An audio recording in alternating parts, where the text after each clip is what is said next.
প্রিয় বন্ধুরা, বলবোটা কি? জামাতের নেতা, জামাতের পদপ্রার্থী আমির হামজা, আপনারা যারা এই পদপ্রার্থীর অথবা এই দলের অন্তর্ভুক্ত, আপনাদেরকে প্রশ্ন করি, আপনাদের মাথা থেকে কিলু আছে? এই বেড়ার খালি স্লিপ অফ টান হয়ে যায় যেই কোনো কাজেই। আচ্ছা ভাই, স্লিপ অফ টান কয়বার হয়? রশ্মি কে মন্দান আর কথাটি কি স্লিপ অফ টান? আবার ওনার উলঙ্গ করছে, ওনার জিনিস ছোট, ওইটাও কি স্লিপ অফ টান?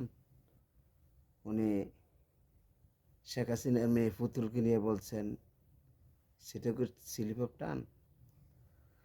উনি নায়িকা পরিমণির কথা বলছেন, এটাও কি স্লিপ অফ টান?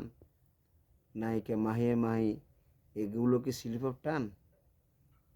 এখন আবার সাবেক 3বারের প্রধানমন্ত্রী বেগম খালেদা জিয়ার 2জন সন্তান জনাব আরাফাত রহমান কোকোকে নিয়েও বললেন, এটাও স্লিপ অফ টান। এত স্লিপ অফ টান যেই লোকের, সেই লোকের কী দরকারটা মাঠে থাকা? এখন জামাতের কিছু ভাইয়েরা বলবেন এটা তো আগের ভিডিও। আমার কথা হচ্ছে, আগের হোক আর আজকের হোক, একজন আলেম তো এইভাবে বলতে পারে না। তিনি যখন মা খাদিজাতুল কুবরাকে নিয়ে সমালোচনা করলেন, খাদিজাতুল কুবরা নামাজি ছিলেন না, জাকাত দেন নাই, বেপর্দা ছিলেন, এটাও কি স্লিপ অফ টান? আপনাদের এই জামাতের কুলাঙ্কারদের কাছে সব বুঝি স্লিপ অফ টান, আর অন্য জাতির কাছে আসতে পারে না। এরপরও এক শ্রেণীর লোকেরা এই দলটাই করবে। আরে ভাই, এরা হলো এজিদের গোষ্ঠী, এরা হলো বেঈমান জাতি। এদের কাছে আবার কি ইসলাম, আবার কি আছে? সব খালি স্লিপ অফ টান, খালি জামাতের কাছে যায়, আর অন্য দলের কাছে যাইতে পারে না। সেজন্য আপনাকে বলছি, প্লিজ আপনাকে বলছি, মেহরবানি করে এই দলটা চাইরা কানে ধরিয়া তবা করেন যে আল্লাহ পাক এই সমস্ত মুনাফেক থেকে আমাদেরকে যেন হেফাজত করে। ওরা মুনাফেক। এই কুলাঙ্কার বলছিলেন, আমার দাদা 22 বছর চেয়ারম্যান আওয়ামী লীগের, দাদা মানে চাচা চেয়ারম্যান আওয়ামী লীগের, আমার 14 গোষ্ঠী আওয়ামী লীগের, ওইটাও কি স্লিপ অফ টান? এই বেটা হারামজাদার জামাতের বাচ্চারা, কুলাঙ্কারের বাচ্চারা, তোকে কাছে বুঝে স্লিপ অফ টান হয়? সব খালি স্লিপ অফ টান। কে এত স্লিপ অফ টান জন হয়, তাইলে বক্তৃতা দেওয়ার দরকার কি? উদাহরণ দিতে যাইয়া কেন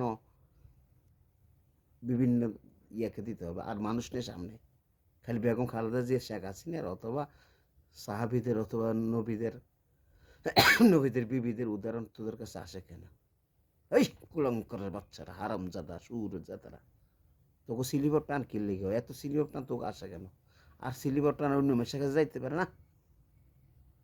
তোরা আসলে বেইমান জাতি। এবার ভোট চায় প্রধানমন্ত্রী, হ্যাঁ, কি সুন্দর প্রধানমন্ত্রী। তাদেরকে যারা ভোট দেয় তারা হচ্ছে অশিক্ষিত মূর্খ জাহিল। কেন বলছি? কারণ তারা বলছে যারা জামাতকে ভোট দেয়, দাঁড়িপাল্লাকে ভোট দেয়, তারা মুসলমান হওয়ার নির্বাচন, এবারের নির্বাচন। তো তোরা তো বেটা হারামজাদারা, মুসলমান অভিযানে 12 ফেব্রুয়ারির পর তোদের এখন সালাম দেওয়া হারাম, হারাম। কারণ এখনও তোরা যেহেতু নির্বাচনেরও বাকি আছে, সেই হিসেবে 12 ফেব্রুয়ারির পরের দিন থেকে কয়টা ভোট পরে ওই লোকগুলোই মুসলমান হইব। জামাতারা বাকিগুলা তোমরা হিন্দু থেকে গেছো, অধর্ম থেকে গেছো, মূর্খ থেকে গেছো। অতএব এই সমস্ত জাহিলদেরকে যেখানে পাবেন সেখানে প্রতিহত করবেন। ওরা মুসলমান নামের কলঙ্ক, মুসলমান নামের কলঙ্ক এই পার্টিগুলা, এই লোকগুলা। আল্লাহ তাদেরকে হেদায়েত করে। খালি সিলিভরটা খালি জামাতের হারাম জাদাদের কাছে সিলিভর টান হয়, আর অন্য মাসের কাছে সিলিভর টানাইতে পারে না।